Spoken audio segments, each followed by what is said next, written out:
Acompáñenme al Evangelio de Juan, capítulo 3, y vamos a dar lectura del verso 1 al verso 5. Había un hombre de los fariseos que se llamaba Nicodemo, un principal entre los judíos. Este vino a Jesús de noche y le dijo: Rabí, sabemos que has venido de Dios como maestro, porque nadie puede hacer estas señales que tú haces si no está Dios con él.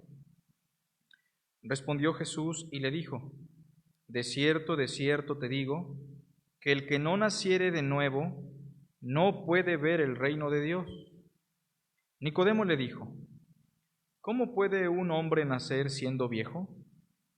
¿Puede acaso entrar por segunda vez en el vientre de su madre y nacer? Respondió Jesús: de cierto te digo, que el que no naciere de agua y del Espíritu no puede entrar en el reino de Dios. Regularmente, cuando estudiamos esta porción de la Escritura, llegamos a pensar que el tema central es el tema del nuevo nacimiento, el tema de la regeneración. Pero cuando hacemos un análisis más inductivo sobre el pasaje, nos daremos cuenta que el tema central que está tocando Cristo Jesús es el tema del acceso al reino de Dios. ¿Cómo un hombre puede acceder al reino de Dios? En este pasaje estamos ante una situación en la cual hay un hombre judío, que se acerca a Cristo por situaciones internas, y en medio de la charla, en medio de toda la situación, Cristo hace dos declaraciones. En el verso 3 le dice: mira, si no naces de nuevo, no puedes ver el reino de Dios. Y la segunda declaración es más enfática en el verso 5. Si no naces del agua y del Espíritu, no puedes entrar en el reino de Dios. De manera que aunque el asunto del nuevo nacimiento está ahí, el tema medular es el acceso al reino de Dios. Las frases importantes a destacar son: no puedes ver el reino de Dios, no puedes entrar al reino de Dios. Con esto Cristo ya da por entendido que el reino es un asunto espiritual y ya presente para ellos. Y aunque Nicodemo no lo puede ver, y aunque Nicodemo no puede acceder al reino, el reino de los cielos ya está presente. Si fuera una cuestión futura, el Señor le hubiera dicho: si no naces de nuevo, no podrás ver. Pero Cristo le dice: no puedes ver el reino de Dios. Y con esto ya le está diciendo que él, como un hombre natural, no puede percibir el reino de Dios, que es un reino de carácter espiritual. Bueno, pero antes de iniciar con la enseñanza, me gustaría explicarles qué es el reino de Dios. Regularmente, cuando hablamos del reino de Dios, las personas en su mente tienen la imagen del cielo o el paraíso de Dios, pero eso no es estrictamente el reino de Dios. El reino de Dios en la enseñanza del Nuevo Testamento es el gobierno de Dios el Padre a través de su Hijo, el Mesías, en la vida de aquellos que han accedido por medio de la fe en Él. Aquellos que han puesto su fe completamente en Cristo, el Salvador, el Mesías, el ungido. Estas personas que han colocado su fe en Cristo han accedido al reino, es decir, a ese gobierno de carácter espiritual en la cual Dios provoca que sus hijos hagan su voluntad aquí en la tierra como se hace en el cielo. Al menos Cristo nos dice en qué consiste el reino de Dios. En Mateo capítulo 6, Él dijo en su oración: venga tu reino. ¿Y qué significa esto de venga tu reino? Pues enseguida lo explica. Esto significa que se haga tu voluntad aquí en la tierra como se hace en los cielos. Básicamente, esa es la idea central del reino de Dios. Es la esfera espiritual en la cual Dios gobierna a aquellos que han accedido a su gobierno por medio de la fe en Cristo Jesús. Y hay al menos tres declaraciones importantes sobre la naturaleza del reino de Dios. En primer lugar, Jesús dijo: mi reino no es de este mundo. Y con esto ya pone de relieve que su reino no es un reino físico, no es un reino próspero económicamente, no es un reino a la manera del pensamiento de los judíos. Los judíos esperaban un reino de carácter material, físico, económico, en donde su Mesías fuera una especie de emperador al estilo Alejandro el Magno, que subyugaría a todos los pueblos que estaban oprimiendo al pueblo de los judíos. Sin embargo, cuando Cristo llega, ellos encuentran un reino muy distinto y es por eso que muchos de ellos lo rechazan, porque el reino de Cristo no es de este mundo. Ya con esto Cristo está explicando que su reino es de carácter espiritual. La segunda declaración importante acerca del reino es la que Cristo hace en su primer sermón, Marcos capítulo 1, verso 14 y verso 15. Después de que Juan el Bautista fue encarcelado, vino Jesucristo predicando el evangelio del reino de Dios, diciendo: el tiempo se ha cumplido, el reino de Dios se ha acercado, arrepiéntanse y crean en las buenas nuevas. Esto significa entonces que la expectativa o la espera de la llegada del reino mesiánico se ha cumplido con la llegada de Cristo Jesús. Y esto entonces nos indicaría que aunque el reino no ha llegado a su plenitud, el reino ya llegó con el primer advenimiento de Cristo Jesús. El reino ya está entre nosotros. Y la tercera declaración básicamente es lo que acabo de decir al final. Cristo en Lucas capítulo 17 es cuestionado por los judíos. Ellos le preguntan: Señor, dinos, ¿cuándo vendrá el reino de Dios? Esta es una pregunta grotesca y grosera, porque Cristo ya había dicho constantemente que el reino ya estaba presente. Pero solo por responder de nuevo, el Señor les dice: miren, el reino de Dios no vendrá con advertencia, ni dirán helo aquí o helo allí, porque el reino de Dios ya está entre vosotros. Así que el reino de Dios no es una cuestión terrenal, no es una cuestión física, no es una cuestión próspera, no es una cuestión económica, es un reino de carácter espiritual, un reino de amor, un reino de gracia, un reino en el cual vamos a acceder únicamente por medio de la fe en Cristo Jesús. Bueno, pero tal vez usted es nuevo, tal vez usted no ha escuchado mucho sobre la enseñanza del Evangelio del Reino, y es por eso que hoy nos vamos a hacer una pregunta. ¿Cómo puedo yo acceder al reino de Dios? ¿Será que puedo acceder al reino de Dios formando parte de una iglesia?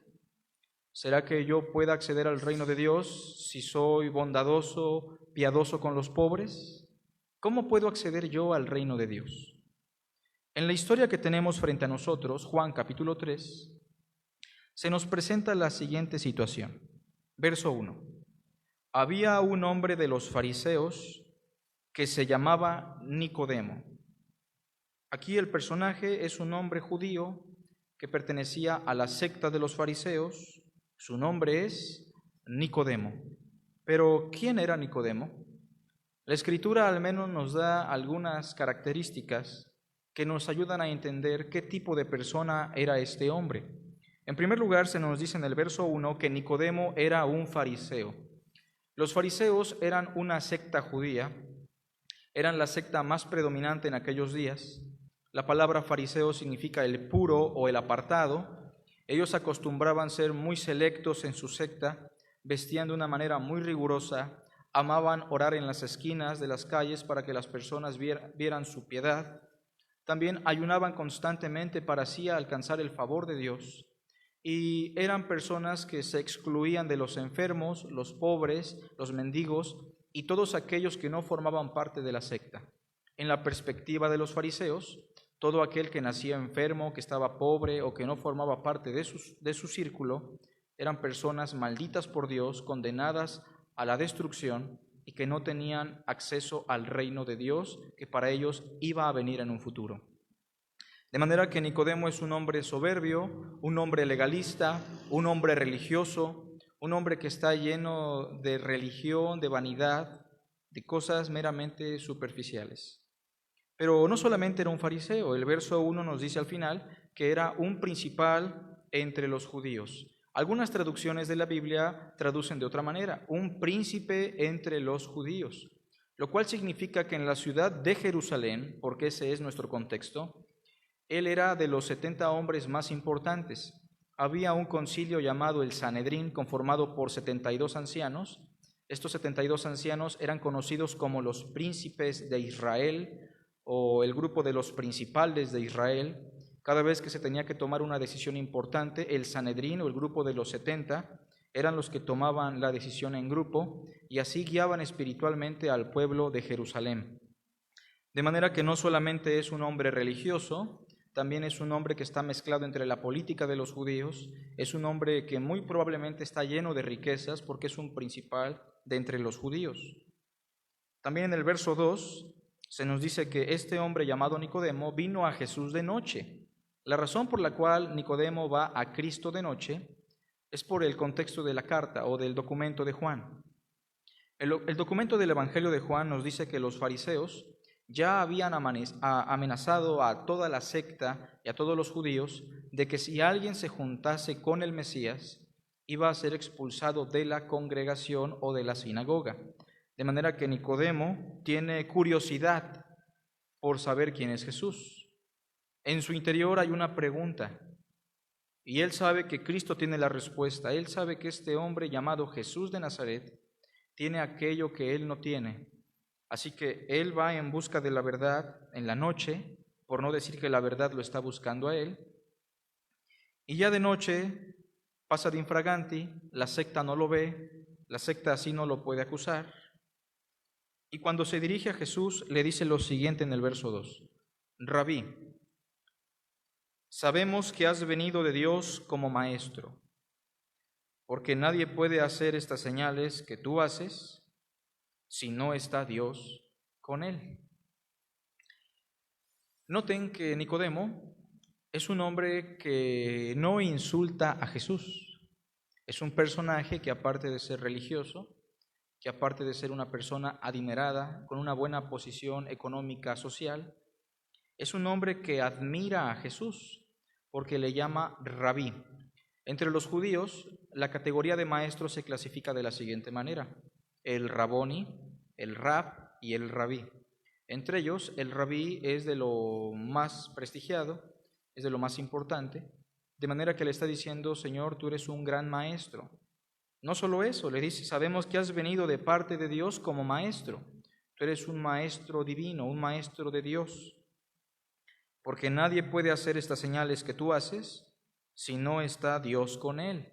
Así que aparte de todo, le está diciendo: tú eres un hombre de Dios porque Dios te respalda en las maravillas y en los prodigios que tú haces. Para esto, Nicodemo, en el capítulo 2, del verso 23 al 25, había estado presente en las maravillas y milagros que Cristo había realizado en la fiesta de la Pascua. Las señales entonces que Nicodemo menciona son en referencia a lo que dice el capítulo 2, verso 23, verso 25. Así que Nicodemo es un religioso, Nicodemo es una persona con una buena posición económica social, es un hombre que admira a Jesús. Y en el verso 10, Cristo le da una respuesta que nos habla también de qué hacía este hombre. Respondió Jesús y le dijo: ¿eres tú maestro de Israel y no sabes esto? El contexto lo vamos a estudiar más adelante, pero el punto es que Cristo le reconoce a Nicodemo como un maestro de Israel, pero un maestro que ignora las cosas más importantes. En consecuencia, Nicodemo también conocía las escrituras judías e instruía a otras personas. Si hacemos una recapitulación, nos podríamos dar cuenta entonces que estamos ante un hombre religioso, un hombre con una buena posición social, un hombre que admira a Jesús, un hombre que enseña la palabra a otras personas y que es instructor de teología en el pueblo de los judíos. Pero todo esto se desarma cuando Cristo le dice en el verso 3, mira, Nicodemo, de cierto te digo, que el que no naciere de nuevo no puede ver el reino de Dios. Nicodemo no le hizo ninguna pregunta, pero es evidente por el versículo 25 del capítulo 2 que Cristo conocía lo que había en el corazón de los hombres. Y lo que había en el corazón de Nicodemo era una pregunta: ¿cómo puedo yo acceder al reino? ¿O qué es el reino? ¿En qué consiste el reino mesiánico? Y Cristo le da una respuesta que lo va a desvanecer, lo va a derrumbar de su nube, porque Cristo le dice que si él no nace de nuevo, no puede ver el reino de Dios que ya está presente. Peor aún, el verso 5, le dice que si no nace del agua y del Espíritu, ni siquiera puede entrar en el reino de Dios. En primer lugar, usted puede tener religión como Nicodemo, usted puede tener una buena posición social y económica, usted puede admirar a Jesús como Nicodemo admiraba a Jesús, incluso usted puede ser un instructor de la palabra de Dios y aún así usted puede estar excluido del reino de Dios. Esta es una enseñanza que va directamente a nuestro corazón porque nosotros podemos estar incluidos en esta sección. Personas que se denominan bautistas, pentecostales, presbiterianas, etcétera, que tienen una religión cristiana, personas que tienen una buena posición social y económica, y pudiéramos pensar entonces que esa es la medida de la prosperidad y la bendición de Dios. Tal vez usted es una persona moralmente buena que admira a Jesús, que habla bien de Jesús, que cuando habla con otras personas, siempre sus comentarios en referencia a Cristo son buenos. Incluso usted puede ser una persona que enseña la palabra como su servidor, pero aún así usted puede estar excluido del reino de Dios. El apóstol Pablo le dijo a los Corintios, en su segunda carta, capítulo 13, versículo 5, examinaos a vosotros mismos si estáis en la fe, probaos a vosotros mismos, ¿o no os conocéis a vosotros mismos que Jesucristo está en vosotros, a menos que estéis reprobados? Jesús también, advirtiendo al final de su sermón, el sermón de la montaña, le dijo a la multitud, entrad por la puerta estrecha, porque ancha es la puerta y espacioso el camino que lleva a la perdición, y muchos son los que entran por ella. ¿Es usted una persona que tiene todas estas características? Pero probablemente usted está excluido del reino de Dios. Bueno, entonces vamos a preguntarnos cómo podemos acceder al reino de Dios. Porque probablemente, al igual que Nicodemo, usted se ha dado cuenta que está viviendo una vida sin sentido o una vida fuera de la esfera del reino. Usted puede estar cerca del reino o el reino puede estar cerca de usted, pero eso no significa que usted esté en el reino de Dios. El reino de los cielos es semejante a una semilla de mostaza que a la verdad es muy pequeña, se desarrolla y crece de tal forma que las aves hacen sus nidos en él. Y usted tal vez está como las aves. Usted no forma parte de ese árbol, está simplemente teniendo contacto con el árbol. ¿Está usted en el reino o simplemente el reino de Dios está cerca de usted? Bueno, ¿cómo podemos acceder al reino de Dios? Cristo usa una metáfora. Ya entendimos que el problema medular es nuestro acceso al reino de Dios. Pero para explicarnos cómo podemos acceder al reino, Cristo va a ocupar un lenguaje figurado. El lenguaje es lo que aparece en el verso 3.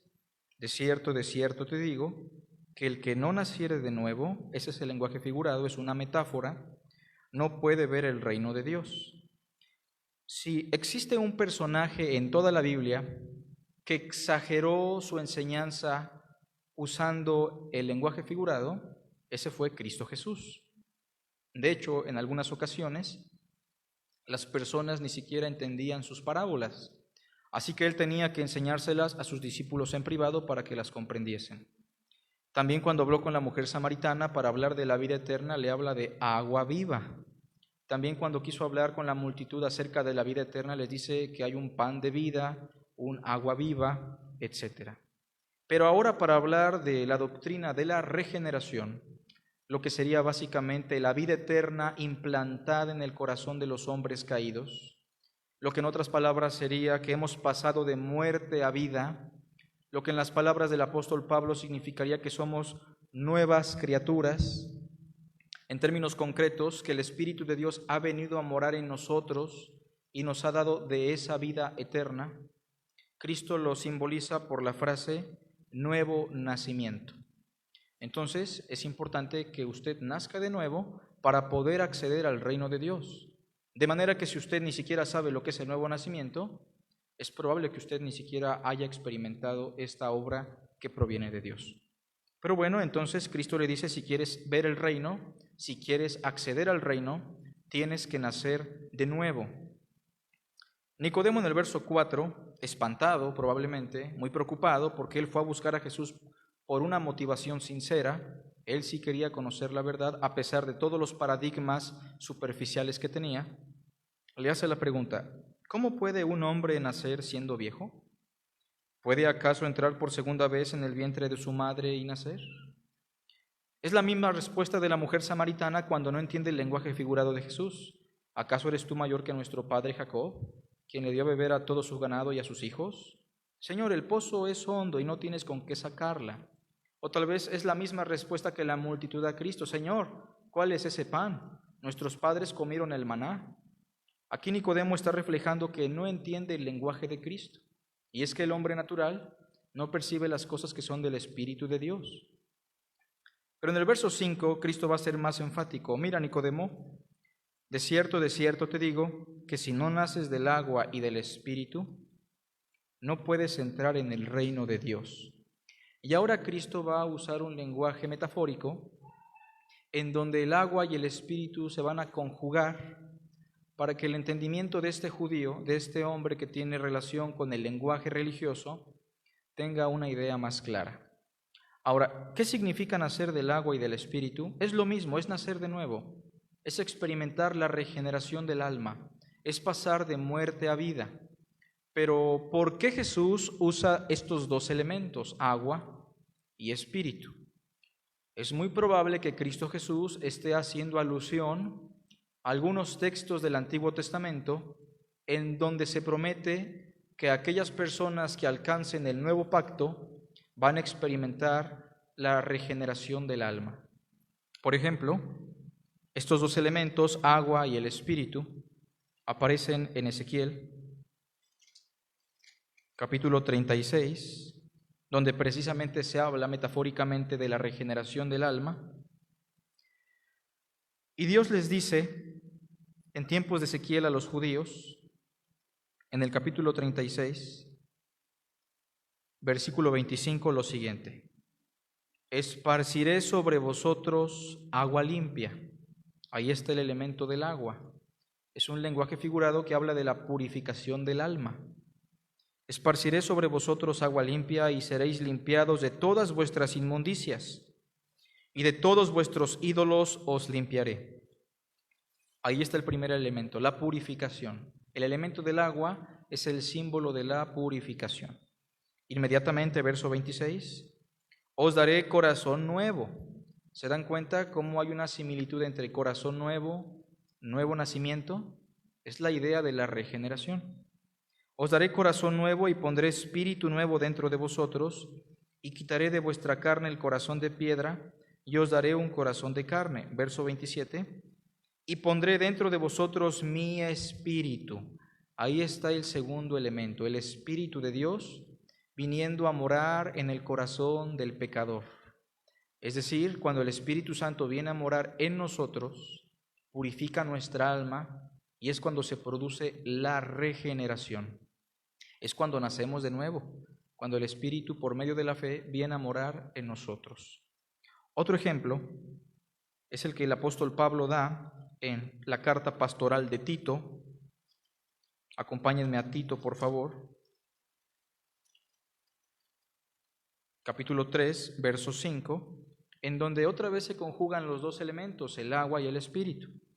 Dice así el texto: nos salvó no por obras de justicia que nosotros hubiéramos hecho, sino por su misericordia, por el lavamiento, ahí está la idea del agua, el lavamiento de la regeneración, y por la renovación en el Espíritu Santo. Otra vez se conjugan los dos mismos elementos, el cual derramó en nosotros abundantemente por Jesucristo nuestro Salvador.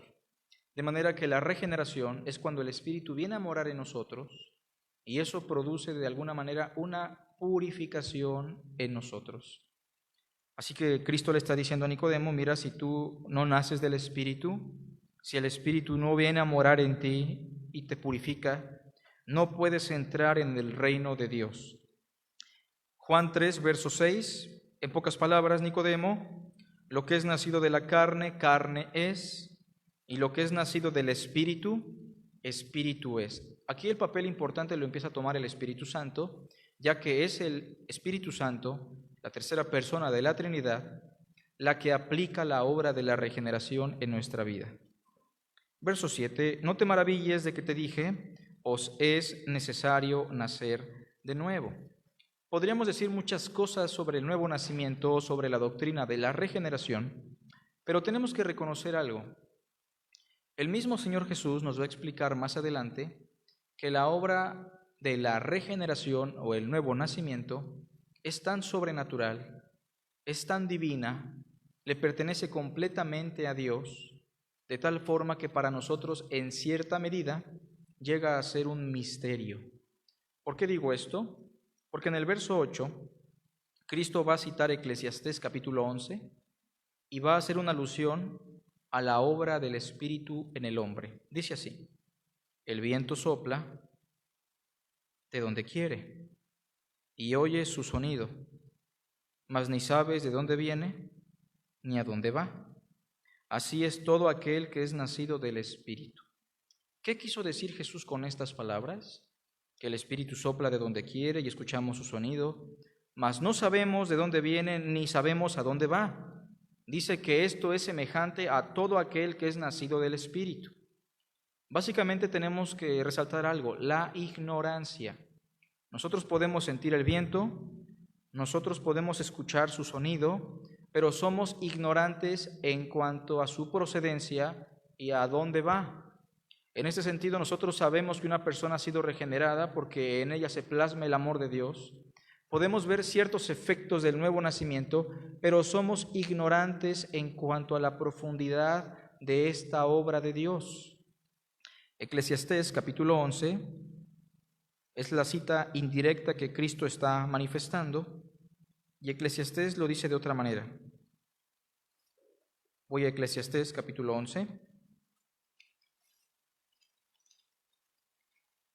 Dice así el capítulo 11, verso 5: como tú no sabes cuál es el camino del viento, o cómo crecen los huesos en el vientre de la mujer encinta, así ignoras la obra de Dios. Es lo que está diciendo en Juan capítulo 3, verso 8. Ignoramos la obra regeneradora de Dios, el cual hace todas las cosas. De modo que si alguno está en Cristo, nueva criatura es, las cosas viejas pasaron, he aquí todas son hechas nuevas. Y todo esto proviene de Dios. Es una obra de Dios en la cual nos quedamos limitados.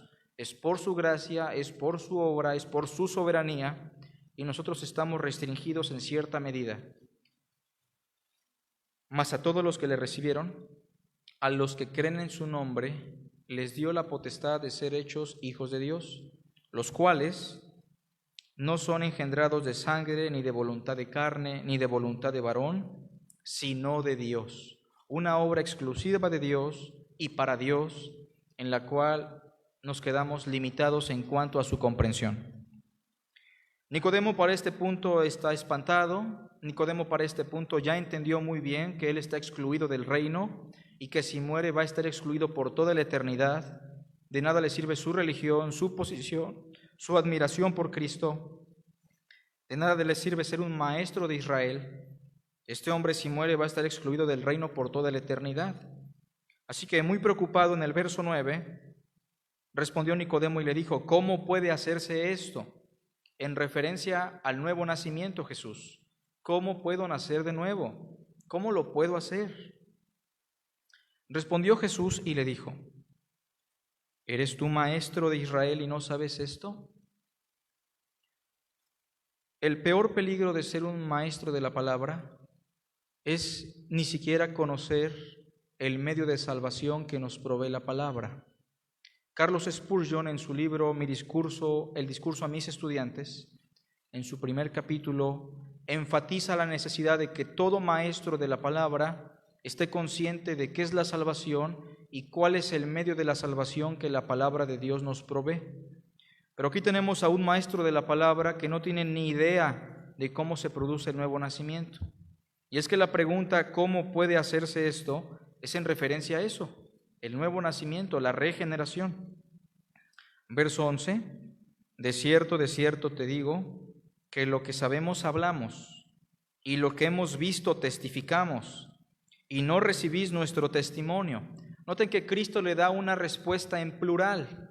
Cristo no le dijo: de cierto te digo que lo que sé hablo, y lo que he visto testifico.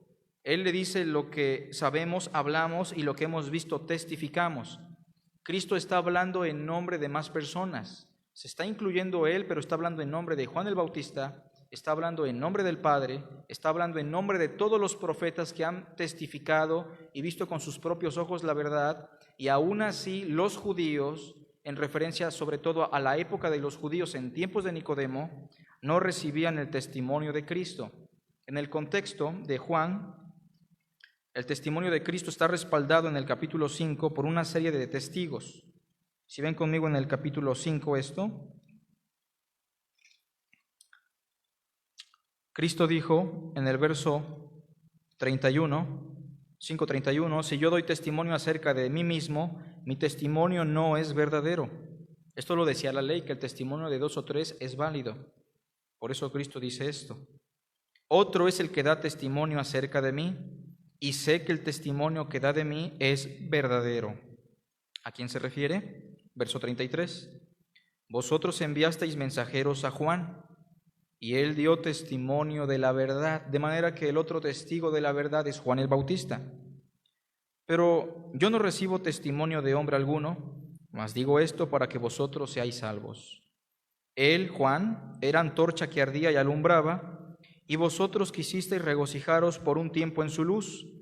Mas yo tengo mayor testimonio que el de Juan, porque las obras que el Padre me dio para que cumpliese, las mismas obras que yo hago, dan testimonio de mí, que el Padre me ha enviado. En segundo lugar, no solo Juan el Bautista, también las obras que Dios hacía por medio de Cristo son un testimonio vivo de la verdad. Verso 37. También el Padre que me envió ha dado testimonio de mí. Aparte, el Padre mismo dio testimonio de Cristo en su bautismo cuando dijo: este es mi Hijo amado en el cual tengo complacencia. Pero en el versículo 39 hay un testimonio importantísimo. Escudriñad las Escrituras, porque a vosotros os parece que en ellas tenéis la vida eterna, y ellas son las que dan testimonio de mí. De manera que cuando Cristo en el capítulo 3, verso 11, le dice a Nicodemo: lo que sabemos, hablamos, y lo que hemos visto, testificamos, está hablando en nombre de todos aquellos que han testificado de la verdad, y las personas judías no quisieron recibirla.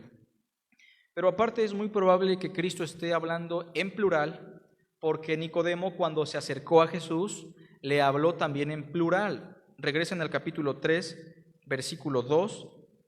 Nicodemo le dijo: Rabí, sabemos que has venido de Dios. Noten que Nicodemo no le dijo: sé que has venido de Dios. Nicodemo también está hablando en nombre de otras personas. Está hablando en nombre del judaísmo y en nombre de los fariseos, que aunque sabían que este hombre venía de Dios, aún así lo rechazaron y aún así lo llevaron a la cruz. Así que ambos están representando dos bandos: aquellos que han testificado de la verdad y aquellos que constantemente han rechazado la verdad. Verso 12, 3:12. Mira, si te he dicho cosas terrenales y no crees, ¿cómo creeréis si os dijere las celestiales?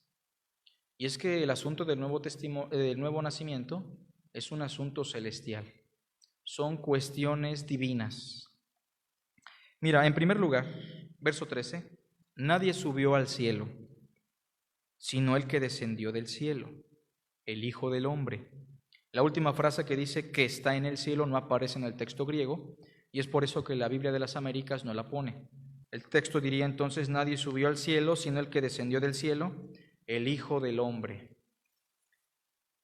A la pregunta de Nicodemo, ¿cómo puede hacerse esto? En primer lugar, acudiendo al único mediador entre Dios y los hombres, porque nadie subió al cielo, sino el que descendió del cielo, el Hijo del Hombre, el único que nos puede proveer de vida eterna, de una resurrección espiritual, el único que nos puede pasar de muerte a vida, el único que nos puede otorgar la presencia del Espíritu Santo en nuestro corazón, es el Hijo del Hombre, que precisamente Hijo del Hombre es el título mesiánico preferido de Jesús, que aparece en Daniel capítulo 7, verso 14.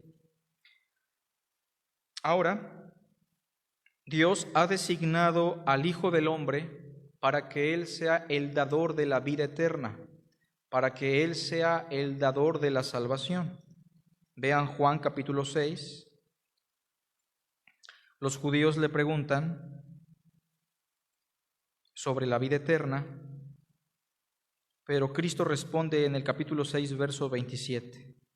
Trabajad no por la comida que perece, sino por la comida que a vida eterna permanece, la cual el Hijo del Hombre os dará, porque a éste señaló Dios el Padre. De manera que para nacer de nuevo, en primer lugar, por así decirlo, aunque no son pasos, pero es el consejo de Cristo a Nicodemo, debes acudir al único que está entre Dios y los hombres, a quien Dios el Padre designó para dar salvación y vida eterna. Y entonces Cristo en el verso 14 sigue diciéndole a Nicodemo en el capítulo 3, y como Moisés levantó la serpiente en el desierto, ¿se acuerdan de esa historia en Números capítulo 21?